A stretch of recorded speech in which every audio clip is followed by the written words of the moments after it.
জোড় সংখ্যার যোগফল নির্ণয়। এরকম জোড় সংখ্যা দেওয়া থাকলে কিভাবে যোগফল নির্ণয় করব খুব সহজেই সেটা আজকে দেখিয়ে দিচ্ছি আপনাদেরকে। আপনারা নিশ্চয়ই 2-এর সাথে 4, 6, 8 এগুলি যোগ করতে যাবেন না। শর্টকাট প্রসেসে কিভাবে যোগফল নির্ণয় করতে হয় সেটা দেখিয়ে দিচ্ছি। এখানে মোট সংখ্যা কয়টি? 1, 2, 3, 4, 5, 6, 7। এখানে আছে হচ্ছে 7টি সংখ্যা, তো এখানে 7 লিখব।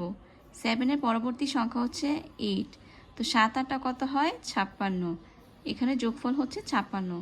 সেমভাবে এখানে মোট কয়টি সংখ্যা? 1, 2, 3, 4, 5, 6, 6টি সংখ্যা, তো 6-এর পরবর্তী সংখ্যা হচ্ছে 7। 6কে 7 দ্বারা গুণ করতে হবে, 6 7 হচ্ছে 42।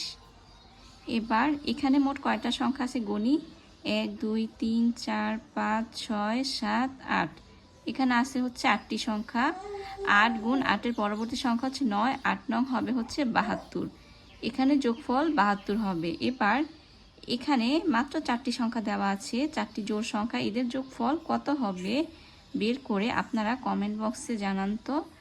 আর আমার পোস্ট আপনারা অবশ্যই লাইক, কমেন্ট, শেয়ার করবেন এবং আমাকে ফলো দিবেন। ধন্যবাদ সবাইকে।